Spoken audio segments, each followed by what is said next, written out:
Kabar gembira penebalan PKH BPNT tahap 1 ada yang meledak cair Rp400.000 di awal Januari ini. Infonya simak sampai selesai.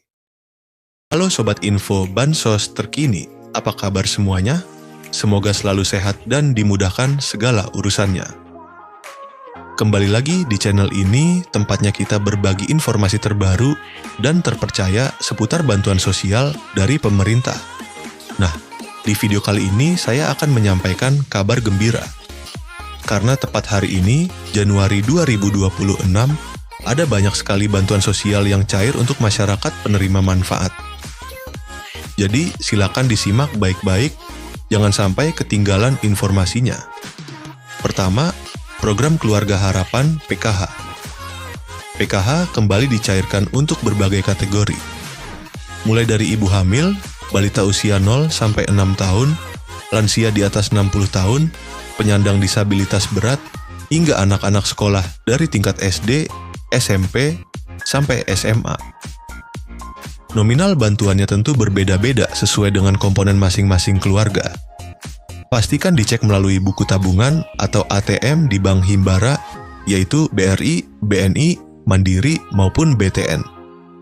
Kedua, bantuan pangan non-tunai BPNT atau kartu sembako.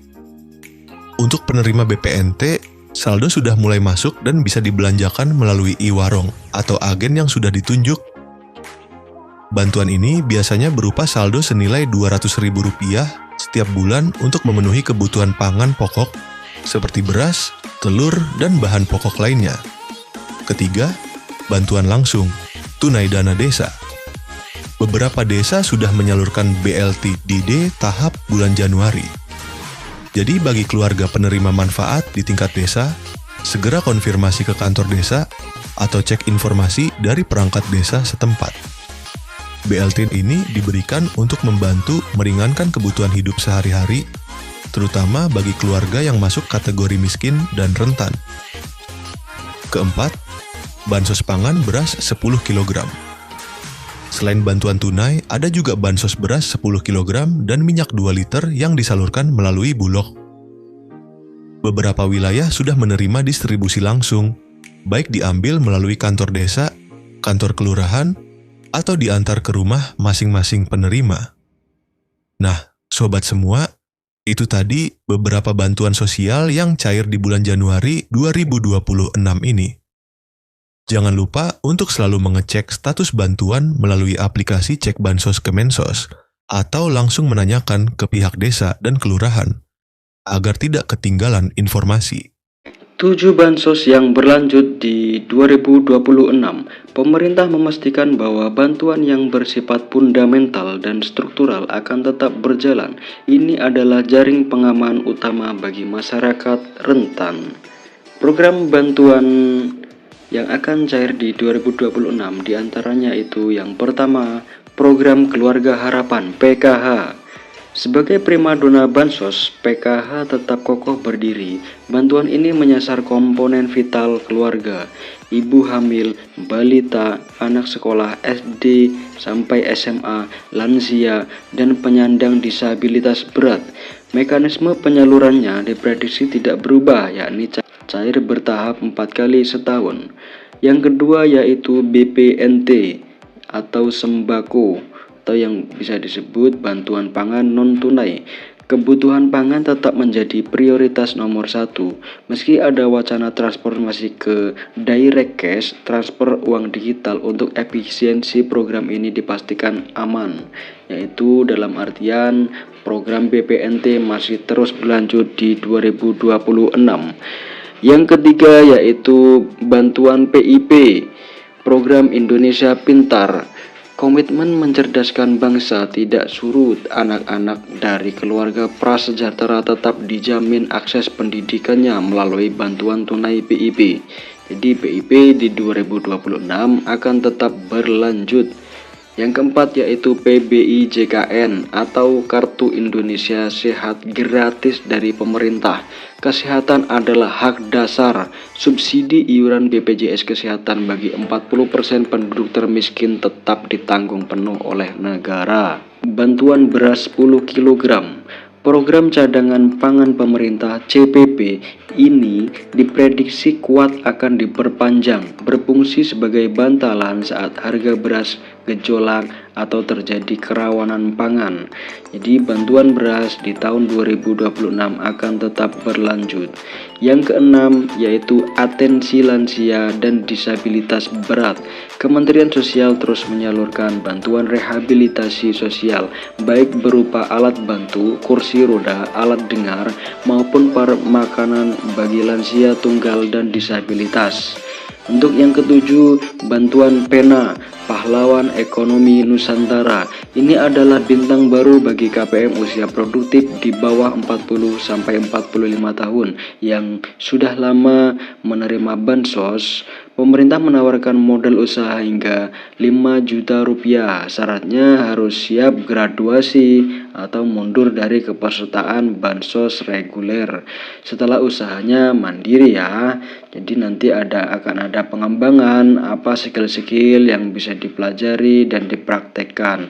Dalam artian harus melalui proses graduasi secara mandiri atau graduasi secara sukarela.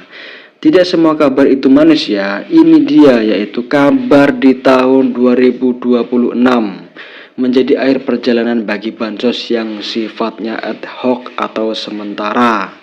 Nah, selanjutnya bansos yang kemungkinan di tahun 2026 tidak akan cair lagi yaitu BLT Kesejahteraan Rakyat atau BLT Kesra. BLT mitigasi bantuan tunai tambahan yang sering cair di momen tertentu seperti saat inflasi tinggi atau El Nino dikabarkan berhenti total per 31 Desember 2025. Sifatnya yang fleksibel dan temporer membuat program ini tidak masuk dalam anggaran rutin jangka panjang 2026. Bantuan subsidi BSU, program yang sempat hits saat pandemi ini juga diprediksi tidak akan muncul kembali seiring dengan pulihnya kondisi ekonomi pasca krisis.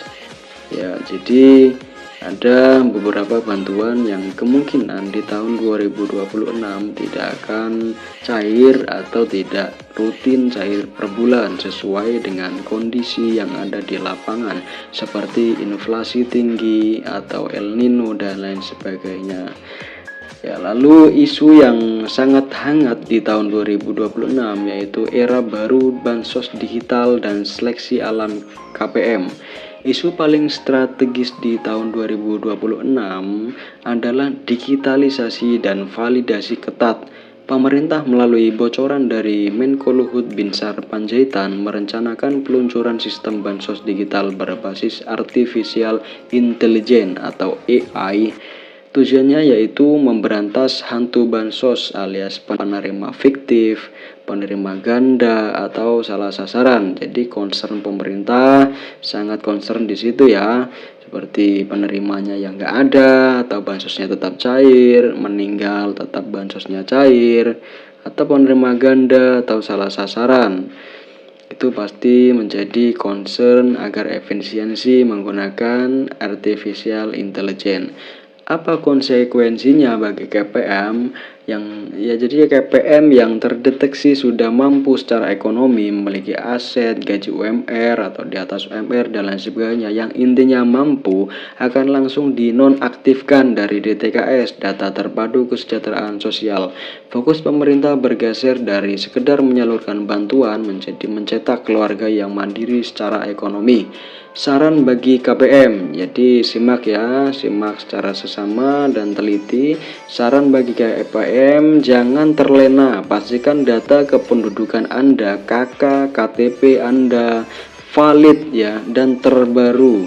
Jadi ketika ada perubahan apapun itu disampaikan ke Dispenduk, datanya itu harus yang valid dan terbaru. Bagi yang masih muda dan produktif, manfaatkan program Pena untuk memulai usaha.